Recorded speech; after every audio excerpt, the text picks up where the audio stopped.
మనం ఒక ఆసక్తికరమైన ప్రశ్నతో మొదలుపెడదాం. మీరు రోజూ తాగే కాఫీ మిమ్మల్ని కోటీశ్వరులు అవ్వకుండా ఆపగలదంటే నమ్ముతారా? వినడానికి కొంచెం వింతగా ఉంది కదూ. కానీ డేవిడ్ బాచ్ రాసిన ద లాటే ఫ్యాక్టర్ వెనుక ఉన్న శక్తివంతమైన ఐడియా ఇదే. ఈ చిన్న అలవాటు మన ఆర్థిక భవిష్యత్తును ఎంతలా మార్చేస్తుందో ఈ విశ్లేషణలో తెలుసుకుందాం. ఈ ప్రశ్న కొంచెం ఆలోచింపజేసేలా ఉంది కదా. అయితే ఇది కేవలం కాఫీ గురించిన విషయం కాదండోయ్. మనకు తెలియకుండానే మన జేబులోంచి డబ్బును మెల్లగా మాయం చేసే చిన్న చిన్న ఖర్చుల గురించి ఈ విశ్లేషణ మన కళ్ళు తెరిపిస్తుంది. మనం డబ్బును ఎక్కడ కోల్పోతున్నామో స్పష్టంగా చూపిస్తుంది. $1 మిలియన్ పైగా అంటే అక్షరాలా 7 కోట్ల రూపాయల కన్నా ఎక్కువ. నమ్మశక్యంగా లేదు కదా. ఇది కాఫీ ధర గురించి కాదు, దాని వెనుక దాగి ఉన్న ఒక అద్భుతమైన శక్తి గురించి. అదే కాంపౌండింగ్ పవర్. మనం చిన్నవిగా భావించే మొత్తాలు కాలక్రమేణా ఎలా కొండంతలవుతాయో చూడబోతున్నాం. ఈ పుస్తకం యొక్క ప్రధాన సందేశం ఇదే. చూడండి, సంపద అనేది ఏదో లాటరీ తగిలినట్టు రాదు. అదే మనం రోజూ చేసే చిన్న చిన్న పనుల్లో, మన అలవాట్లల్లో దాగి ఉంటుంది. మన ఆదాయం ఎంత అన్నది కాదు, ఆ ఆదాయంతో మనం ఏం చేస్తున్నామన్నదే మన భవిష్యత్తును నిర్దేశిస్తుంది. సరే, మరి మొదటి విభాగానికి వచ్చేద్దాం. The $1 million coffee habit. మనకు తెలియకుండానే మన జేబులకు చిల్లు పెట్టే ఆ చిన్న ఖర్చులేంటో, వాటి ప్రభావం నిజంగా ఎంత పెద్దదో చూస్తే మనం ఆశ్చర్యపోతాం. అసలు ఈ లాటే ఫ్యాక్టర్ అంటే ఏంటి? పేరు వినగానే ఇదేదో కాఫీకి సంబంధించిందనుకోకండి. ఇది ఒక మెటఫర్, అంటే ఒక రూపకం. అది మీరు రోజూ కొనే స్నాక్స్ కావచ్చు, వాడకుండా వదిలేసిన సబ్స్క్రిప్షన్లు కావచ్చు, లేదా ఆన్లైన్లో చేసే చిన్న చిన్న కొనుగోళ్లు కావచ్చు. మొదటి అడుగు మన లాటే ఫ్యాక్టర్ ఏంటో గుర్తించడమే. ఒక్కసారి ఈ చార్ట్ చూడండి. ఇది కేవలం ఒక గ్రాఫ్ కాదు, ఇది 2 వేర్వేరు భవిష్యత్తుల కథను చెప్తోంది. ఎడమవైపున్న ఆ చిన్న బార్ రోజూ $5 ఖర్చు పెట్టడం. అదే కుడివైపు ఆకాశాన్ని తాగుతున్న ఆ పెద్ద బార్, అదే $5లను 40 ఏళ్లపాటు ఇన్వెస్ట్ చేస్తే వచ్చే ఫలితం. చూసారా తేడా? అద్భుతంగా ఉంది కదూ. ఇదే కాంపౌండింగ్ మ్యాజిక్. సరే, సమస్య ఏంటో అర్థమైంది. మరి పరిష్కారం? రెండో విభాగానికి వెళ్దాం. పే యోర్సెల్ఫ్ ఫస్ట్, అంటే ముందు మనకు మనం చెల్లించుకోవడం.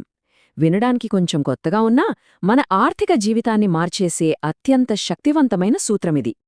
ఎడంవైపు చూడండి, చాలామంది చేసే పని ఇదే. డబ్బు సంపాదిస్తారు, బిల్లులు కడతారు, మిగిలినవి ఖర్చు పెడతారు. ఆఖరికి ఏమైనా మిగిలితే అప్పుడు దాచుకుంటారు. కాని ధనవంతులయ్యేవాళ్ల దారి వేరు. వాళ్లు సంపాదించిన వెంటనే అందరికంటే ముందు తమ భవిష్యత్తు కోసం ఇన్వెస్ట్ చేస్తారు. ఆ తర్వాత మిగిలిన డబ్బుతో ఖర్చులు ప్లాన్ చేసుకుంటారు. ఈ ఒక్క చిన్న మార్పు ఎంత పెద్ద తేడా సృష్టిస్తుందో చూడండి. ఈ ఒక్క మాటను బాగా గుర్తుపెట్టుకోండి. మన జీతం అకౌంట్లో పడగానే, వేరే ఏ ఖర్చుల గురించి ఆలోచించకముందే కొంత మొత్తాన్ని ఆటోమేటిక్గా ఇన్వెస్ట్ చేయాలి. ఇది మన సంపద అనే మొక్కకు రోజూ క్రమం తప్పకుండా నీళ్లు పోయడం లాంటిది. అది నెమ్మదిగా అయినా సరే ఖచ్చితంగా పెరుగుతుంది. ఇప్పుడు మూడో విభాగానికి వద్దాం. మన సంపద యంత్రాన్ని ఆటోమేట్ చేయడం. ఎందుకంటారా? మనందరం మనుషులమే కదా.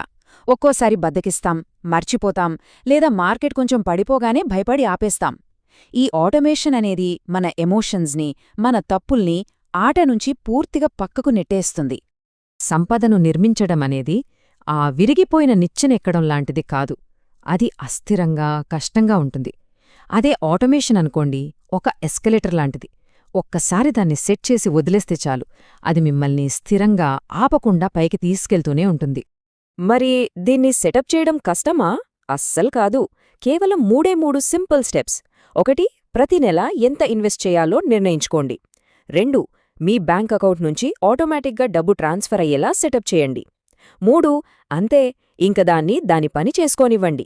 ఆ సిస్టమే మీకోసం సంపదను నిర్మిస్తుంది. ఇప్పటిదాకా మనం చూసిన ఈ ప్లాన్ అంతటి వెనుక ఉన్న అస్సలైన మ్యాజిక్ ఏంటో ఇప్పుడు చూడబోతున్నాం. మన 4వ విభాగం, సమయం, దిస్ సీక్రెట్ ఇంగ్రీడియంట్. ఇదే కాంపౌండింగ్ అనే అద్భుతమైన శక్తి. కాంపౌండింగ్ అంటే ఏంటి? చాలా సింపుల్గా చెప్పాలంటే, మీ డబ్బు సంపాదించిన వడ్డీ మీద కూడా మళ్లీ వడ్డీ రావడం. ఇది అచ్చం ఒక చిన్న మంచుగడ్డ కొండపై నుంచి దొర్లడం లాంటిది. మొదట చిన్నగానే ఉంటుంది, కాని కిందకొచ్చేసరికి ఒక పెద్ద మంచు పర్వతంలా తయారవుతుంది. మన డబ్బు కూడా అంతే. ఒక్కసారి ఈ టైంలైన్ను గమనించండి. మొదటి 5-10 సంవత్సరాల్లో ఎదుగుదల అంత గొప్పగా అనిపించకపోవచ్చు, కానీ ఆ తర్వాత చూడండి, 20 ఏళ్ళు 30 ఏళ్లు దాటాక గ్రోత్ ఎలా రాకెట్ వేగంతో దూసుకుపోతుందో. 40 ఏళ్లు వచ్చేసరికి అది ఒక భారీ సంపద వృక్షంగా మారుతుంది. అందుకే ఎంత త్వరగా మొదలుపెడితే అంత పెద్ద అద్భుతం జరుగుతుంది. సో ఇప్పటిదాకా మనమేం నేర్చుకున్నాం? ఫైనల్గా వాటన్నింటినీ ఒక్కచోట చేర్చి చూద్దాం. మన చివరి విభాగం చిన్న అలవాట్లు, భారీ సంపద. ఇవన్నీ కలిసి మనకు ఆర్థిక స్వేచ్ఛను ఎలా అందిస్తాయో ఇప్పుడు చూద్దాం. ఒక్క విషయం గుర్తుంచుకోండి, మన ఆర్థిక భవిష్యత్తు అదృష్టం మీద ఆధారపడి లేదు. అది పూర్తిగా మన చేతుల్లోనే ఉంది.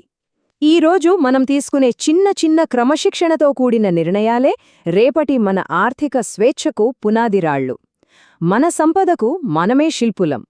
మొత్తంగా మనం నేర్చుకున్న 4 కీలక సూత్రాలివి. 1. మీ చిన్న చిన్న ఖర్చుల మీద ఒక కన్నేసి ఉంచండి. 2. జీతం రాగానే అందరికంటే ముందు మీ భవిష్యత్తు కోసం మీకు మీరు చెల్లించుకోండి. 3. ఈ ప్రాసెస్ని మొత్తం ఆటోమేట్ చేయండి. 4. ఇక సమయానికి, కాంపౌండింగ్కి వాటి పనిని వాటిని చేసుకొనివ్వండి. ఈ 4 సూత్రాలే మన ఆర్థిక విజయానికి పునాది. ఈ ఒక్క అద్భుతమైన మాటతో ముగిద్దాం. ఆర్థిక విజయమనేది ఒక్క రోజులో వచ్చేసే నాటకీయమైన మార్పు కాదు. అది ప్రతిరోజూ స్థిరంగా పదే పదే చేసే చిన్న చిన్న సరైన నిర్ణయాల ఫలితం. మరి మీ లాటే ఫ్యాక్టరేంతో ఈరోజే కనుక్కోండి. దాన్ని మీ భవిష్యత్తు కోసం ఒక పెట్టుబడిగా మార్చండి. మీ ప్రయాణాన్ని మొదలుపెట్టడానికి ఇంతకంటే మంచి సమయం ఉండదు. जय हो जय हो भारत माता की जय।